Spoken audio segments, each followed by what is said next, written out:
गीता में शरीर को रथ की उपमा देते हुए कहा गया है कि इंद्रियां इसके घोड़े हैं, मन सारथी और आत्मा स्वामी है। शरीर और मन का संबंध शासित और शासक जैसा है।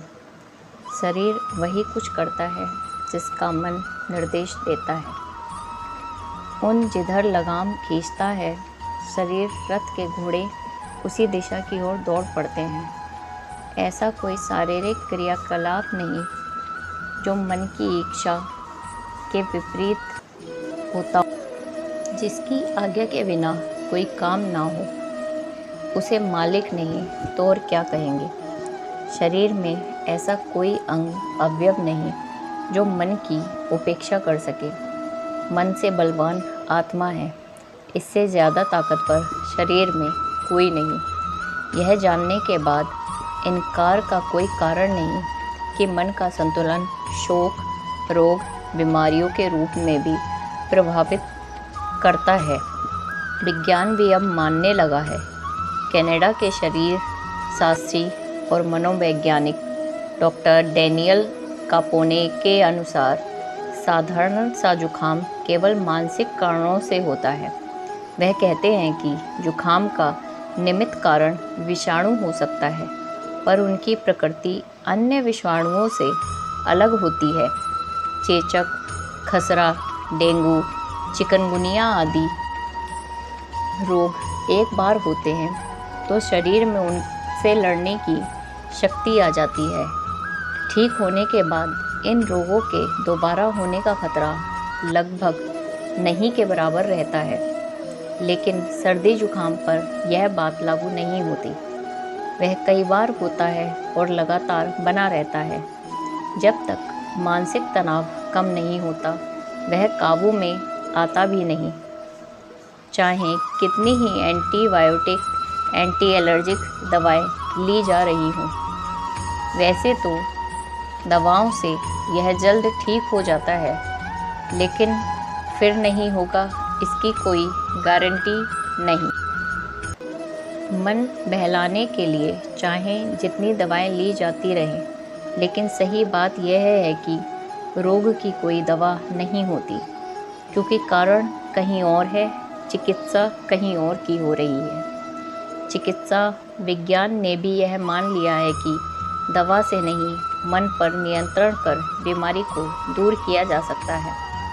करीब 50 साल पहले ब्रिटेन के डॉक्टर हैरी एडवर्सन ने तो बिना दवा और बिना सर्जरी के एक नई चिकित्सा पद्धति विकसित की थी, जिसे उन्होंने स्पिरिचुअल हीलिंग कहा था।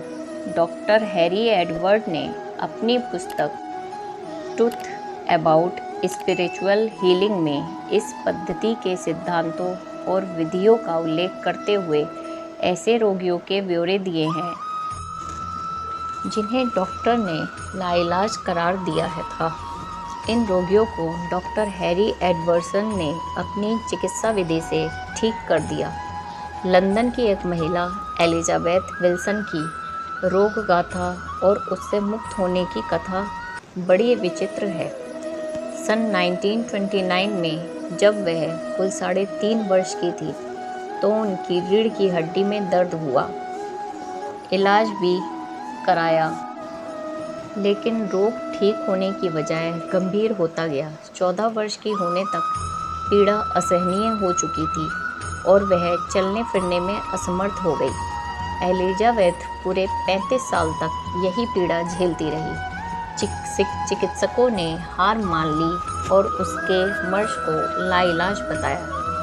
सन 1960 में एलिजाबेथ के अभिभावकों को कहीं से डॉक्टर हैरी एडवर्स के बारे में पता चला। वे एलिजाबेथ को उनके पास ले गए। आश्चर्य की बात यह थी कि कुछ हफ्तों के आध्यात्मिक उपचार से वह ठीक हो गई। डॉक्टर हैरी एडवर्स ने अपनी इस चिकित्सा पद्धति के बारे में अपनी पुस्तक ट्रूथ अबाउट स्पिरिचुअल हीलिंग में लिखा कि यह चिकित्सा पद्धति पौर्वात्य दर्शन की दी हुई एक विधि है और इसका परिणाम तर्कसंगत है। अपनी बात को तर्क और तथ्य से समझाते हुए उन्होंने कहा कि नारंगी अच्छी होती है। यदि ऐसा नहीं होता तो उसके उगने और विकसित होने का कोई मतलब नहीं था। लेकिन पेड़ से तोड़ने के बाद नारंगी खराब निकलती है तो इसका अर्थ यह नहीं है कि उसके उगने का उद्देश्य गलत था। खराब नारंगी एक बीमार नारंगी है और इसके लिए नारंगी दोषी नहीं है। दोष या तो किसी शुरुआती कारण से होता है अथवा कोई बाहरी कारण से। हो सकता है नारंगी को टहनी से जोड़ने वाली डंडी कमज़ोर हो, इससे नारंगी गिर सकती है और गिरकर खराब हो सकती है। या फिर बीमारी का कारण भी बाहरी हो सकता है। वजह जो भी हो उसे दूर किया जा सकता है, उसका उपचार किया जा सकता है। उसी तरह आदमी भी भीतरी कमजोरी या बाहरी आक्रमण का शिकार हो सकता है। जिस तरह वृक्ष के पोषण के साथ नारंगी की टहनी से जोड़ने वाली कड़ी भी मजबूत होना ज़रूरी है, उसी तरह उस कड़ी को भी मजबूत बनाना ज़रूरी है जो मनुष्य को उसके उद्गम से जोड़ती है। स्वस्थ का अर्थ सामान्य प्रकृति स्थिति है। बीमारी का अर्थ है स्थिति सहज नहीं है और उसे सामान्य बनाने की ज़रूरत है। यह काम आध्यात्मिक चिकित्सा से हो सकता है तथा होना चाहिए।